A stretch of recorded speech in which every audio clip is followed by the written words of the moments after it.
Welcome, and thank you for joining me on this important topic today.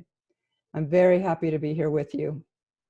During the first 20 to 30 minutes, I'll be presenting some information and I'll be asking you some questions or to comment on a few things in the chat box. So again, if you weren't here yet when we were talking at the chat box, you would just hover over the bottom of your screen and you can find the chat box and open it up. And sometimes it'll go a little dormant. You might have to shake your mouse a little bit if you lose the chat box, and then you'll be able to bring it back up. I'd like to ask that during the presentation, if you have questions, if you just jot those down for yourself, because we're going to go through the presentation piece first for about 20 to 30 minutes, and then we will spend the whole rest of the time just talking about questions and answers. And that way we can move through the material together and see what kinds of questions or discussion comes up as a result of that. I'll also give you a quick reminder that you received the salary negotiation packet or the handout beforehand. If anybody didn't, just email me after and I'll make sure to get that to you. So in terms of the information we're going to go over, the things that we talk about with the pay gap, that won't be on your handout. So if you want to take any notes, the place where things will be on your notes is right about where we start talking about benchmarking your salary. You'll also find my contact information on the sheet that you've been sent, and it'll be on the last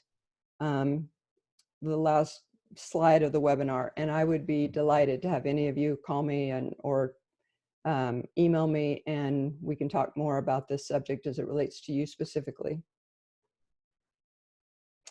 All right, so let's get started.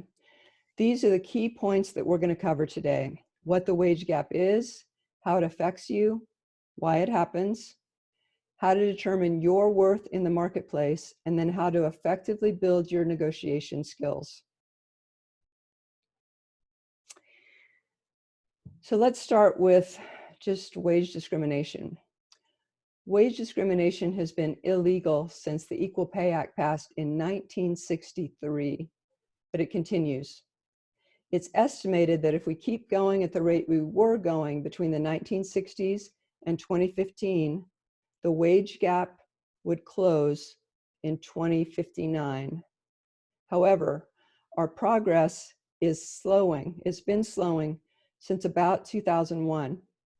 So if we keep going at the current rate of change that we've seen since 2001 to today, the gender pay gap will close in 2106, which sounds awful, but, and it is awful, but it's progress. It's still progress, because several years ago when I started doing research and presentation on this topic, at that time, it was estimated that it would close in 2152 instead of 2106.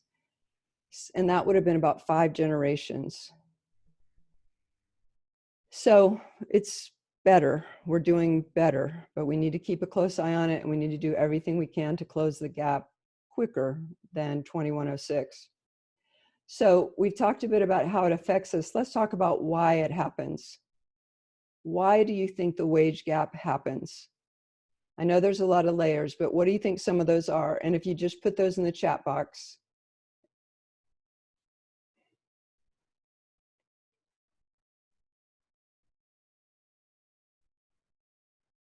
Yeah, stereotypes. What are some of the stereotypes? And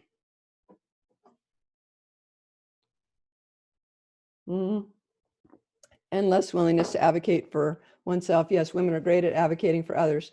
Unconscious bias, absolutely. Child rearing.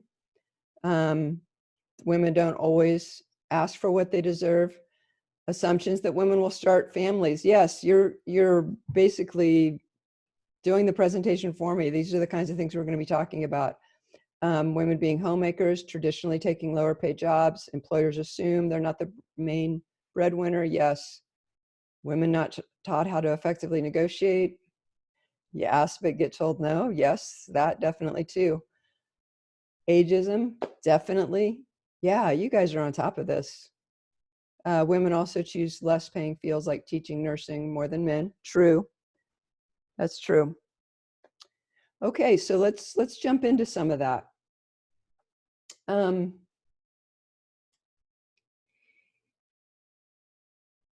Yeah, I mean, there's a lot there. So let's, I mean, I want to comment on some of it, but we will as we keep going. So Equal Pay Day has been in April every year for many years. The day in April represents how far the average woman has to work into the following year to make what the average man made in the year prior. This year, Equal Pay Day was on March 31st. Last year, it was on April 2nd. And that's if we're averaging all women and men. So women in general make 80 cents on the dollar that a man makes, but Black women make 62 cents on the dollar, and Latina women make 54 cents on the dollar that a man makes. For LGBTQ and transgender women, it's even worse across the board. And further education certainly increases wages for women, but women with graduate degrees earn less on average than men with bachelor's degrees. And if the woman is a mother, like some of you brought up in the chat, the pay disparity gets even worse. For example, Equal Pay Day for mothers last year was June 4th. Equal Pay Day for Black mothers was July 31st last year. And Equal Pay Day for Latina mothers was November 2nd. And this is full-time working mothers we're talking about. This doesn't include those who work part-time or who have taken time off. This is full-time working mothers. So while the pay gap has decreased over the years, not nearly quickly enough, it's actually increasing between mothers and fathers. The pay gap between a married woman with children and married men with children is about 30%. Again, this is full-time working mothers. It's generally called the mommy penalty, while for fathers, it's called the father pay boost. And this is about some of the stereotypes we were discussing before. Even women of childbearing years who don't have children and don't ever plan to have children might be paying this penalty without realizing it. So why do you think men get a pay boost when they have children? In the chat box, give me some ideas. Oh, and we'll come back to that question that Aaron asked at the end. So assumption that they're providers for the family, yes. People assume they're the breadwinner. Employers think they need more income to take care of their kids. Seems noble that they can work and have kids. That men are supporting the family, there seem to be the prime, yeah, definitely. They ask for it, yes, also that. They're seen as more responsible due to managing a larger household, yes. All those things are true. So men are rewarded for having children because in addition to all these things you've said, also they are assumed to now just be more responsible people. That they're going to work really hard because they've got a family to support now, and that it would be a good bet to promote them as compared to promoting a mother. Why might an employer not promote a mother? Just in the chat box. Yeah, maternity leave, they might be taking too many days off. She might take time off to care for the kids. Women are, yeah. She's the one who misses more work because the kids and their appointments, fear of losing her. Yes, all of those things. Without asking women or without looking at the reality of it, because the reality of it is women work really hard. Women are held to a higher standard than men are in the workplace. But yes, they often lose out on opportunities to advance because of these stereotypes that we're talking about. So let's move on to the next slide. As I was looking at this, I got interested in what happens early on, like right out of college. And so Right out of college, research tells us that 1 year out of a bachelor's degree, the average woman will make 82 cents on the dollar compared to the man that she stood next to at graduation. I dug into this further to see what happens in cases where they had the same degree, same grade, same experience going in. And then I looked at if they went to the same organization and got exactly the same position within that organization. And what I found was if they took identical jobs at the same company at the same time, the woman would be earning a salary that was 88 cents on the dollar compared to the man in the identical position in the same company. So why does this matter? When I'm working with women one-on-one, they'll often tell me that the starting salary isn't that big of a deal to them. They're just happy to be offered the job, and they know that once they get in there, they'll work really hard and they'll undoubtedly get a raise, probably a big raise. That could happen, but it usually doesn't. Most organizations have a very set process for raises, and it's usually 1% per year. So, so let's say you're making 77 cents on the dollar or 82 cents or even 88 cents on the dollar compared to the man who got hired at the same time as you in the same job. If you get, let's say you both get a 5% raise each year, it won't take very long at all for him, assuming he doesn't get promoted over you or that you don't get promoted over him. Very quickly that adds up because it's not just salary. Most everything else is based on salary too. Bonuses, what goes into Social Security, the match, if there's a 401k or anything like that, all those things are based on percentage of salary. So base pay matters a lot. It matters a whole lot. On average, depending on occupation, a woman will lose anywhere from $500,000 to $1 million to the gender pay gap over the course of her working life. If the woman has an MBA or law degree or medical degree, it'll be closer to 2 million. So in the chat box, tell me, what would you do with an extra $1 million?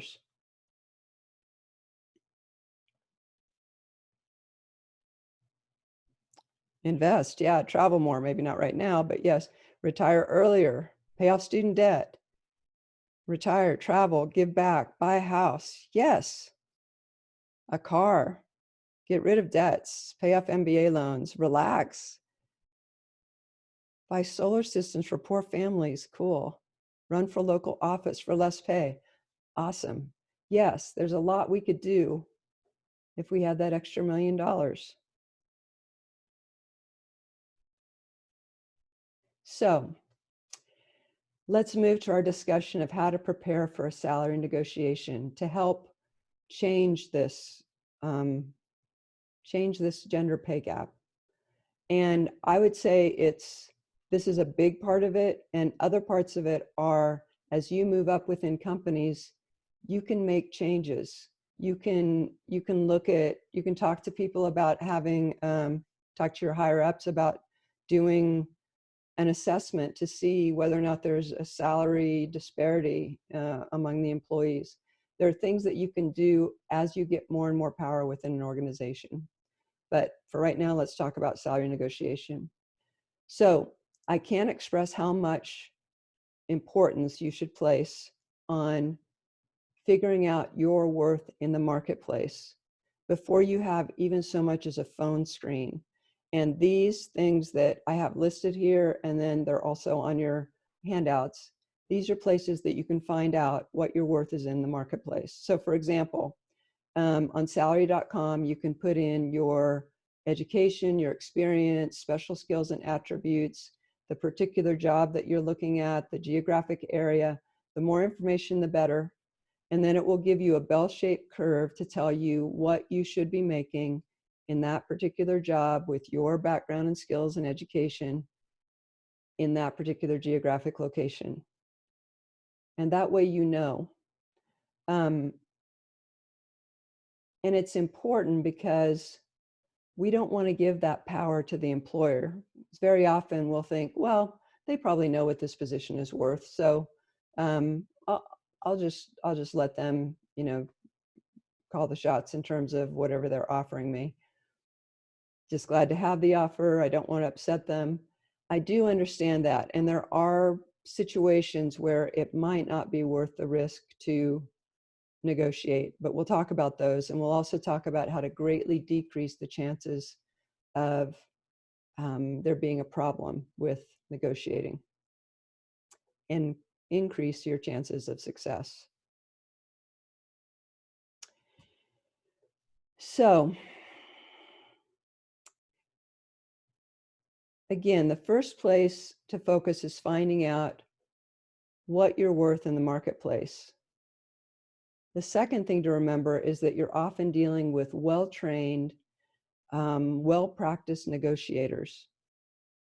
They know how to get you to not negotiate at all, or to feel kind of guilty if you do. Often they've been told by the higher ups to get the best person for the least amount of money. Keeping that in mind, you're likely to be working with someone who's trained and obviously looking out for the best interest of the organization. The most common way an employer will try to hire you at the lowest salary possible is to try to get you to name a figure before they do. Do everything you can not to be the first to name a figure. So they might say something like, if we offered you X amount for this job, would you accept it? And a good response for you would be something like, I'd really like to learn more about the job first. I need to know that I'm the right fit and that you're offering me the job. Or they might say, what kind of salary would it take for you to accept this job? And you can say, if the offer is fair, I'm sure we can reach an agreement. Or if you were to receive a job offer from us, would you accept it? And you might say, well, I'm very interested in the job and the company. It depends on the offer. I'd be glad to respond to a specific offer. Or they'll sometimes offer the job, but not mention a specific salary. They'll say something like, we'd really like you to join our team. What are your salary requirements? To which you could say, I'll consider any reasonable offer, or I'm sure you have a figure in mind. Could you share that with me? If they keep pressing and they won't go forward until you've answered the salary question, then you can say, my research tells me that someone with my background, experience, education, and skills in this geographic location for this particular job should be making between this and this. And then let silence be your friend. Let it sink in that you've done your research and you know that you should be making what you should be making with reasoned, justified facts. Also, you might want to bump the range up just a bit because you don't want to leave money on the table. Now, if it's a phone screen and they ask you this and you answer it, you might want to bump the range down just a little bit because you don't want to screen yourself out early in the process. You can always come up later when you find out more about the job and more about the responsibilities. So once they've made an offer, this part's very important too. Ask for it in writing and ask for time to consider the offer. This buys you time to come up with a negotiation strategy, and it gives them time to get nervous about you accepting an offer from a competitor. Sometimes they'll come back with more. So they email you all the information and all the benefits. It gives you time to look through all those kinds of things. You might ask for over the weekend or 4 days or a week. Usually it depends on the level within the organization that particular position falls, how much time you can ask for. And then before you go back into the negotiation, make sure that you have a complete, prioritized, ideal job offer in mind and how negotiable you are on each part of it, on each item. Now, if it happens that you know all of this at the moment that they offer it to you and you're ready and you feel like you understand every aspect of it, you want to do it right then, go for it. But for most people, it works much better if you take some time. And again, taking some time allows them to get nervous. about losing you to a competitor. So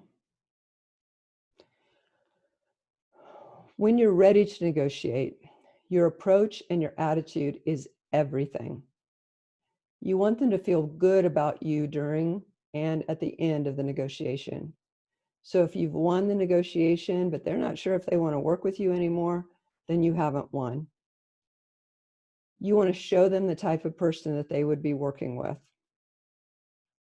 I've worked with women who think that the way to negotiate is the hardball method that's considered a stereotypical male power negotiator stance. So that stereotype involves issuing ultimatums, making negative comments about the offer, saying, why don't you bring somebody in here who understands what I'm worth, because obviously you don't, getting up and walking out in the middle, and so on. Generally, the only time that would work is if you have a very specific education, skill set, and background that's exceedingly difficult to find, and you're their only chance of finding it. But if that's the case, they already need you. So why not negotiate in a professional and pleasant manner? You'll start out with a much better working relationship.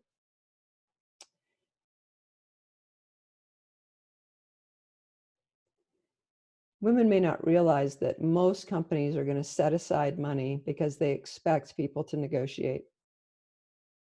Now, they're not going to volunteer the extra money, of course, but it's often there.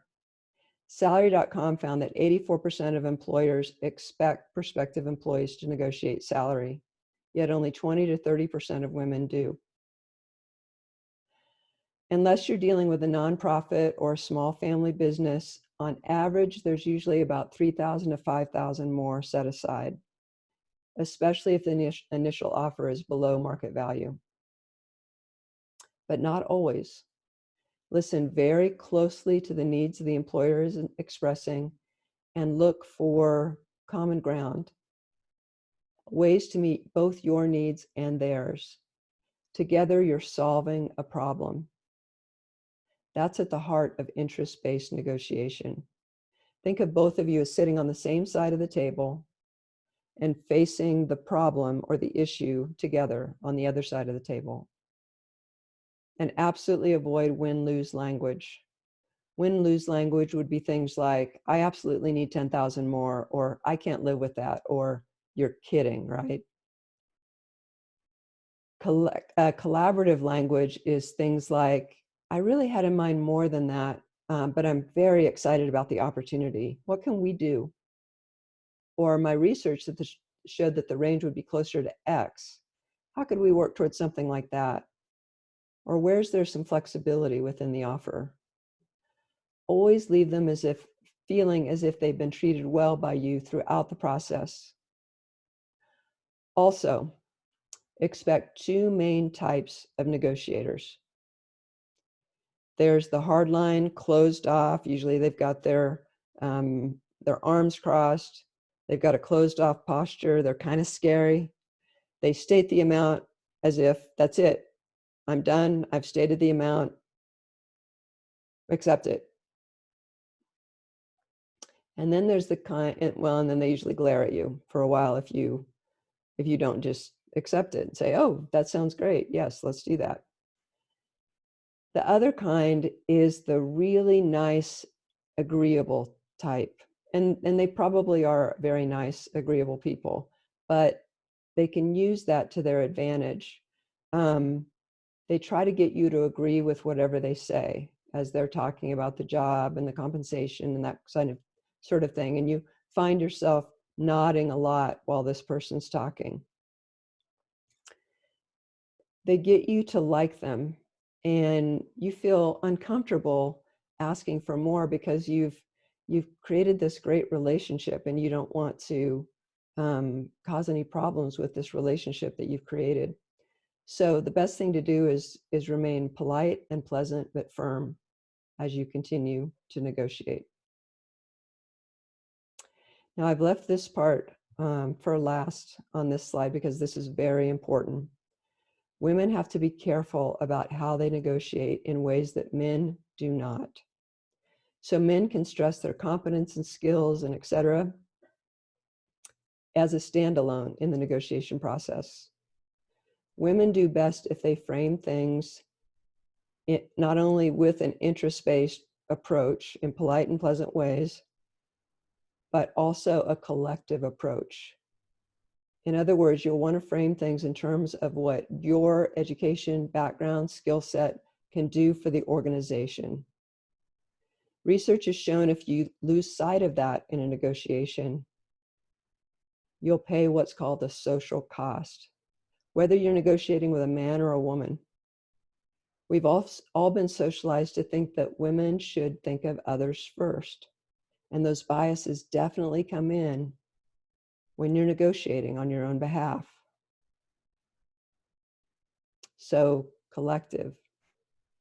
Always frame things in terms of what you can do for the organization, what you're excited to do for the organization.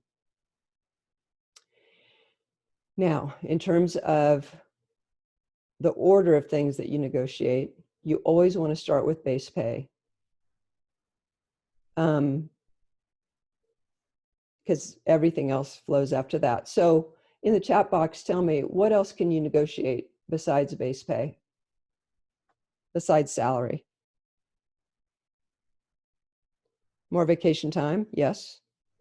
Vacation, benefits, time off, benefits, yes. Moving expenses, signing bonuses. Yeah, very often an employer will do a one-time, like they'll spend money one time, like on a sign-on bonus, but not salary. Equity, once a week from home, work agreement, yes. Career development, yes. So professional development, again, that's more like a one-time cost or once a year cost. They're more likely to do that than up the salary because they know that that'll cost them a lot more in the long run. Yeah, good. So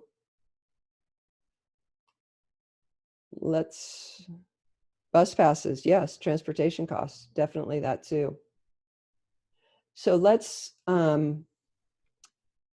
summarize with some common negotiation mistakes to just kind of go over what we've covered. And then there's one other thing I'd like to talk to you about before we move to question and answers. So again, always ask for the offer in writing and time to consider the offer. Buys you time to plan your negotiation approach, and it gives them time to get nervous. They will sometimes come back with more because they're nervous that you're looking at other possibilities and someone else has offered you more. And prepare for every part of the process. That means doing your homework about the organization, what you're worth in the marketplace, questions you have for them, and so on, before even a phone screen. You'll be ready to ask much more intelligent questions, and you'll be in a much better place to negotiate when it comes to that. And know your worth so that you don't set your sights too low. Sometimes women will say to me, you know, I can get by on X amount, so I'm not going to ask for more. Well, you can get by, but if you can do better, why not do better? After you've agreed on base pay, look at other things that might be negotiable and don't be afraid to ask for them. Again, employers will often, for example, agree to a one-time, let's say, a signing bonus, but not a salary increase because it will cost them less money over the long run. And then the last thing, I see this in my office a lot when I do mock negotiations and mock interviews, and it's uptalk. Women do this a lot more than men do. I've only heard of very few men do this.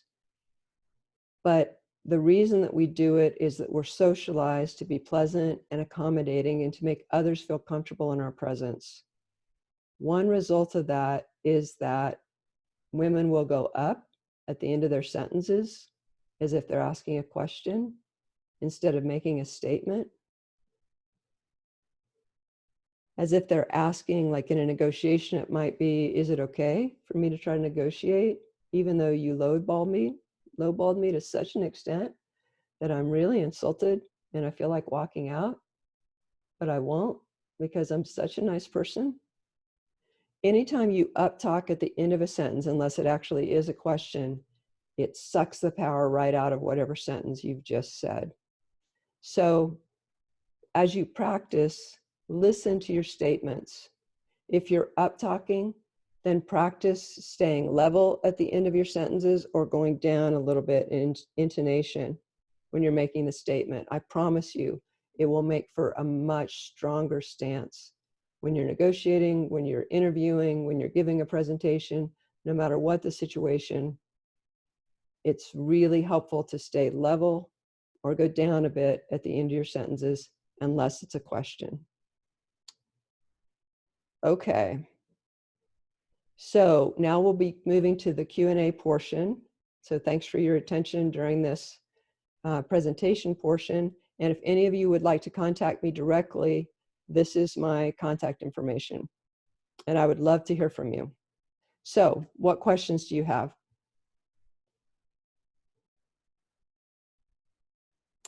How can you ask for a raise? So the best case scenario for asking for a raise is before that, you have you've kept a file of your accomplishments as they're happening. So it could be that you saved the company money, you made the company money, you took on a project that wasn't within your the scope of your job, all those kinds of things that that show your worth. Also think in terms of timing. Did you just make the company a bunch of money or just save the company a bunch of money? If so, then that's a good time to ask for a raise because you can bring all that data in with you. Also think in terms of timing with budgeting. So are they in the middle of budgeting for the next year as opposed to have they already set the budget for next year? So those are the kinds of things you can think about when you are going to ask for a raise. Okay, so these are coming quickly. So if I don't get to yours, please email me and I'll answer you. So how do you negotiate during promotion season when you've just been told you're getting X amount? Just a second.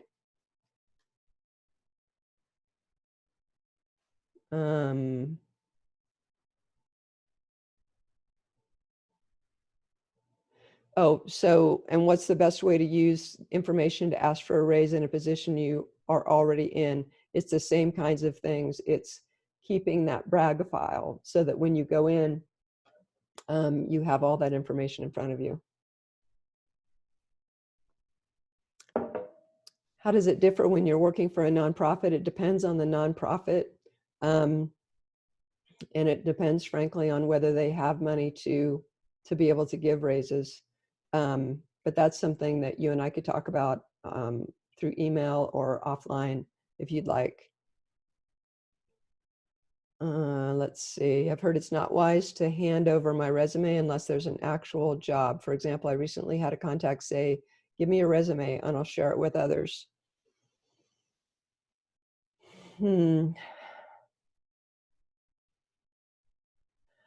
I've not heard anything negative coming from handing over a resume, with the exception of for safety purposes, don't put your address on the resume. You can put your city and state and maybe zip, but not your address. But otherwise, it's fine. And I would say, especially in our current circumstances, it's not a bad idea to have that kind of help to maybe disseminate your resume. Let's see.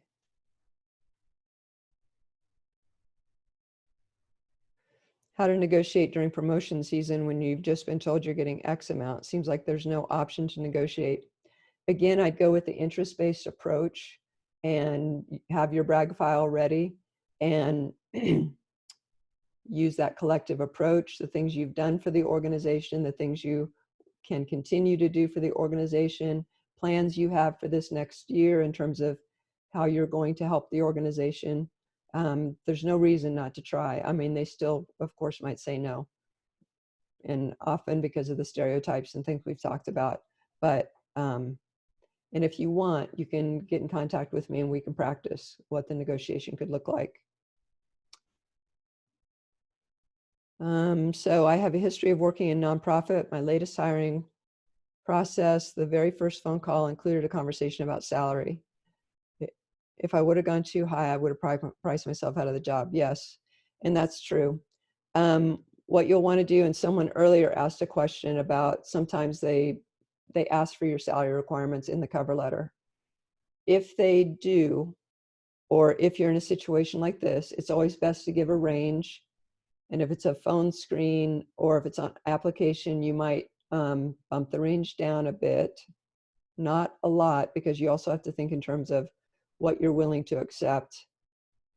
And then negotiate from there once you find out more about the job, about the responsibilities, what you could bring the organization. But you're right, very often you can price yourself out of a job right from the beginning. Okay, if you negotiate the first round and the company only moves their position up slightly, how do you approach going back and continuing the negotiation with the same tactics? You can, again, the interest-based approach. I was hoping more for this or this amount, or my research says that this position in this geographic area, et cetera, would be making closer to this range. What can we do? How can we move towards something like this? Where is there some flexibility in the offer? And if they don't move, sometimes they can add benefits or things that are just as valuable to you that can make the offer look good. Let's see. Any resources, courses to help practice these negotiating skills? When I do this presentation, normally I do it on site in several different places and then do a webinar. When I do it on site, we practice. We spend at least a half an hour with everyone practicing these skills. So what we could do absolutely is I could practice with you through Zoom, and we could basically do the same thing as we would if we were all in a room together. Does getting the offer from another company to ask, okay, does getting offer from other company to ask for raise from the current boss to match salary ever work? Sure, as long as it's true. I mean, sometimes people will not say, but they'll kind of imply that someone else has offered them something. But if you have another offer and it's a competitive offer and it's better, and you're willing to walk away from the organization you're in if they say, no, we're not going to move, then yes, that can definitely work. The thing you'll want to be careful about is if you really don't want to leave the organization you're in, just be careful about how you negotiate. So again, the interest-based approach, the collective approach, so that you don't burn any bridges, and so that they don't, because sometimes in their mind then, in the back of their mind, it'll be, she's thinking of leaving, and that can change the outlook for you within that organization. They might be less likely to promote or less likely to offer things because they think you're on your way out if you've been looking. So again, that's something we could practice if you want to get in touch with me. Okay, someone is recommending a book, 101 Toughest Interview Questions. Good. With all the recent layoffs due to coronavirus, do you think it's still wise to negotiate? That's an excellent question. I mean, these are all excellent questions, but that one in particular, it depends. Part of it depends on what industry you're going into, because some industries are going to thrive during this period in our history and some are not. So if you're just cognizant of what else is available to you and what that particular type of organization is likely to see over the next few years, then you can make a decision about whether to negotiate or not.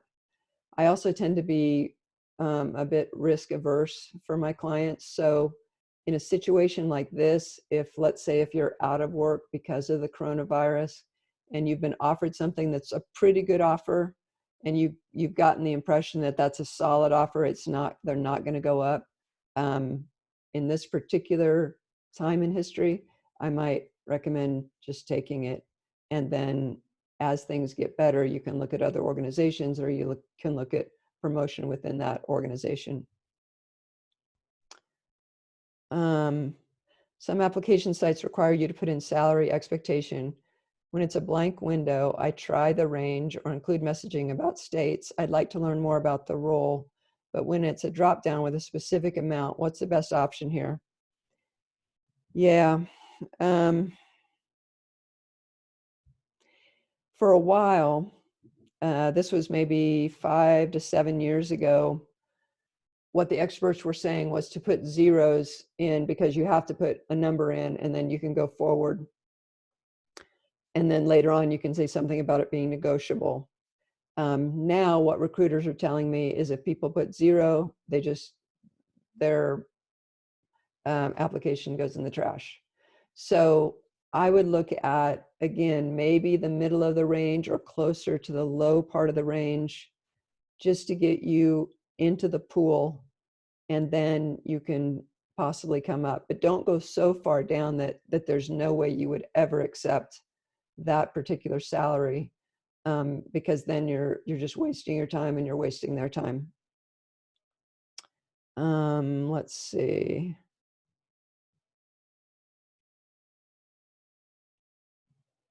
Okay, I'm interviewing for a position that I interviewed for about 2 years ago and got the salary range from them at that time. If I get an offer, is this fair game to use during negotiation?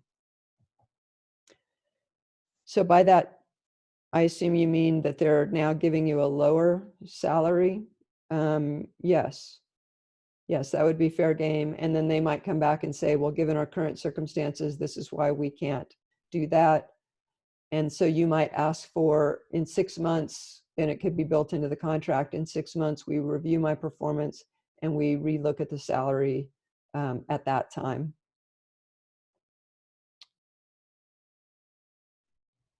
Yes, definitely. Keep a file of accomplishments and kudos to use as backup when you're asking. Should I leave salary requirements blank on an application? Yeah, 5 to 7 years ago, I would have said yes. Not now, because they're not going to pay attention to it. They're going to throw it away if you don't put salary, if that's a requirement. Oh, specific negotiation techniques for government positions. That's a lot more difficult. If you want to know more about that, email me and I'll put you in touch with we've got an expert on staff in terms of government positions and everything that goes with that. Because very often government positions, it's very set what the salary is for each level. So email me if you want to get more information from Leanna about that. And the next person says, I have only on-the-job training for my current role. I'm planning on returning to school for a master's degree in accounting. Is it wise to ask for a raise while I'm currently in school, or should I wait until I've completed the degree? I plan on staying with the company. As you gain more skills when you're in school, there's no reason not to ask. Or you can ask, you can have that conversation about, I'm going to get this master's. At what point would we be able to talk about about renegotiating my salary? So yes, there's no reason not to ask. They might say, no, not until you have the master's. That's when we can renegotiate. Or they might tell you what your pay bump will be when you finish the master's. But never hurts to ask. How would you approach a situation where you found out a male counterpart with the same role made significantly more than you? Do you directly bring that up with your manager? What if your manager did not directly hire this person? Oh my gosh, there's so many layers to that. let's answer that briefly, and then if you'd like to contact me directly, we can talk more about that. That one's so delicate. Yes, definitely. It can be brought up. Again, you're going to bring in all the information about you that says why you are qualified to get this higher amount, like this guy who is in the same position. Now, they may know something that you don't in terms of his background or special qualifications or something, but again, it's perfectly fine to have that conversation. You can have it during your yearly review if that's coming up. I saw a really fun YouTube video. I don't show it in my presentations because there's parts of it that are inappropriate, but the woman in the office found out that she was making a third less than men around her who were doing actually a lot less work. And she did things like, she decided she was going to do a third less. She'd stay the 40 hours a week, but she would just do a third less. So like in meetings, she would say, "Oh, I have a great idea for that." No. And then she just wouldn't give it. I mean, it was, if you want to look it up on YouTube, it's fun because she gives a very graphic representation of what that's like to find out that you're making less than someone who's doing exactly the same thing as you. But get in contact with me if you want to talk about that more. What if your employer asks you to take a pay cut due to COVID?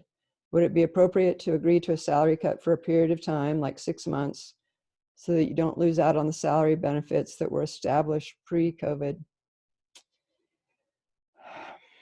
Yeah, that will be between you and your employer, but I think in some cases it would be taking a salary cut or losing the job. So if that's the case, and you could certainly look for another job while after you've taken that salary cut. But since none of us know what's going to happen or how long this is going to last, it's pretty likely that a lot of employers will be asking that of their employees, at least in the short term. But again, we don't know what the short term necessarily is.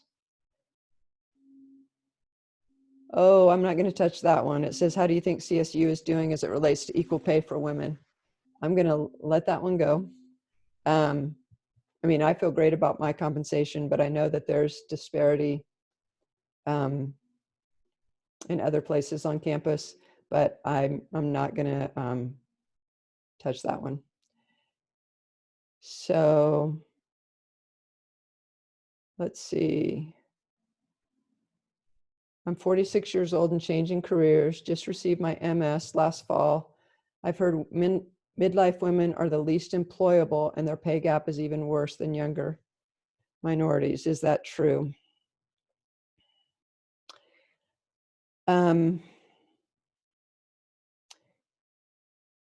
It depends. Midlife women who have good educations, it's definitely less of an issue.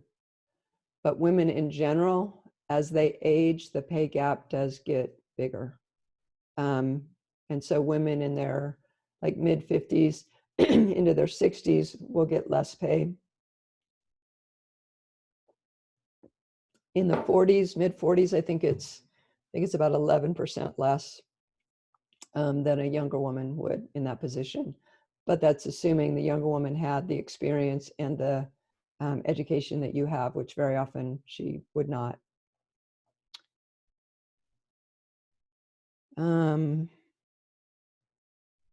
Is there a way to figure out how your pay compares to others in your company to see if you're experiencing the pay gap?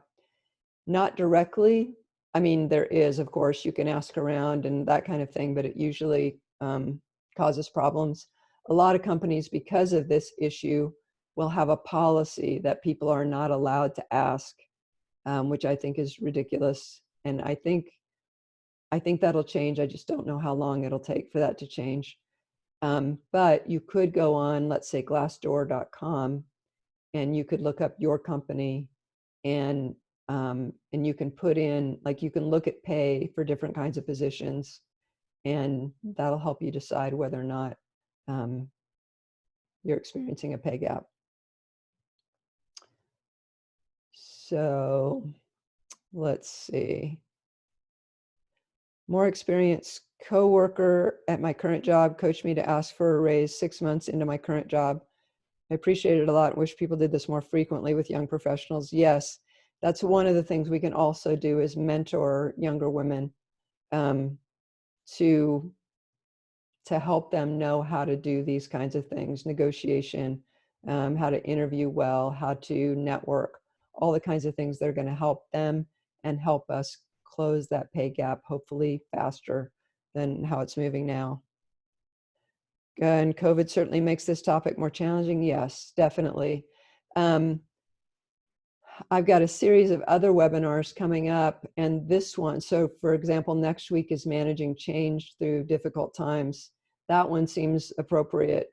This one was already scheduled, and it seems like more of an odd topic at this particular time, but we will get through this, and we still need these skills. And Equal Pay Day always happens in April, or like in this case, it was March 31st. So we decided to go ahead and do it, but I understand what you're saying. It does make the topic challenging. Oh, my mother had a cow when I told her I counter offered. Yes, sign of the times. Absolutely. Yes. And you might do it in a variety of different ways. So they might want to sit down with you to negotiate, or they might want to do it over the phone, or they might want to do it through email. And sometimes that's to your advantage, because maybe email feels more comfortable to you than being face-to-face with someone negotiating. The link to that YouTube video, I'll find, if you want to, because I can't remember the name of it now. I watched it about a year ago, but I'll find it. If you want to email me, I'll send it to you. As far as I understand it, policies not allowing asking coworkers about their compensation is against federal law. Yes.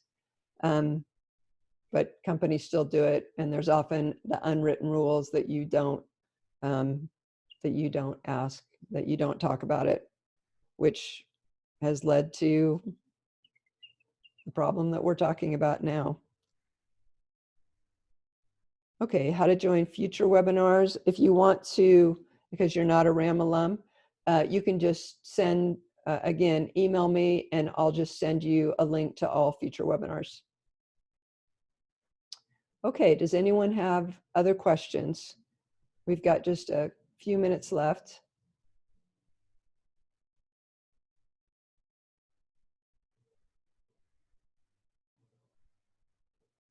Okay, thank you. Insightful, thank you. Yes, thank you for being part of it.